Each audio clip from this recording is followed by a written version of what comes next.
आज करमाळा नगरपालिकेसमोर घंटानाद आंदोलन आपण करत आहोत। घंटानाद आंदोलन साहेब आम्ही यासाठी करत आहोत की करमाळा शहरामध्ये जवळपास सर्व रस्त्यांमध्ये खड्डे झालेले आहेत आणि त्या खड्ड्यामुळे वृद्ध नागरिकांना असन, लहान मुलांना असन, गाडी चालकाला असन अत्यंत त्रास होत आहे। त्यासाठी आपण नगरपालिकेच्या मार्फत शहरातील सर्व खड्डेमुक्त शहर करावं असं मी तुम्हाला शहरातील नागरिकांच्या वतीने विनंती करतो। तसेच दुसरा असणारा प्रश्न स्वच्छतेचा आहे साहेब, की करमाळा शहरातील स्वच्छता ही झालीच पाहिजे। करमाळा शहरामध्ये दररोज बीसी पावडरची फवारणी असेल, फिनेलची फवारणी असेल, ती फवारणी सकट शहरात नियमितपणे झालीच पाहिजे। यासाठी सकट तुम्हाला आज आम्ही याचं निवेदन देत आहोत। दुसरी गोष्ट, पाणी पुरवठ्याच्या बाबतीत आपली उजनी आता +50% पुढे चाललेली आहे, परंतु लाईटीच्या काही प्रॉब्लेममुळे करमाळा शहराला दररोज नियमित पाणी पुरवठा होत नाही। यासाठी आपण लक्ष दिलं पाहिजे। आणि महत्त्वाची गोष्ट म्हणजे आषाढी एकादशीपूर्वी करमाळा शहरातून लाखो भाविक पंढरपूरला जातात आणि त्यांची गैरसोय शहरामध्ये होत आहे।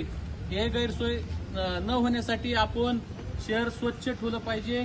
फिरते शौचालय शहरामध्ये ठेवले पाहिजेत आणि भाविकांना कुठल्या पद्धतीचा त्रास होणार नाही। त्यांना जाताना रस्त्यामध्ये खड्डा शहरामध्ये आडवा आला नाही पाहिजे। करमाळा शहराचं नाव तुम्हाला सांगतो, त्यांच्या तोंडातून एक स्वच्छ निघलं पाहिजे अशी जबाबदारी तुम्ही करमाळा शहराचे पालक म्हणून स्वीकारावी अशी मी विनंती करतो।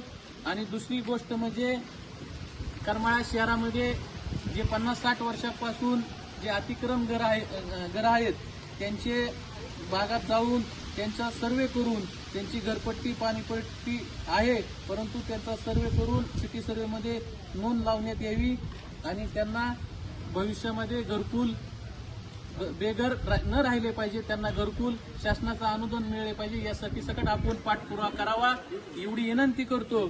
आणि आज जे आंदोलन आहेत पोलीस प्रशासनाच्या एक सहकार्यातून आणि समजदारीपणाने आम्ही एक शांततेचं आंदोलन करत आहेत। याचा तुम्ही आमचा अंत पाहू नका आणि शहराच्या वतीने तुम्हाला विनंती करतो की इथून पुढे शहरात रोज पाणी पुरवठा झाला पाहिजे।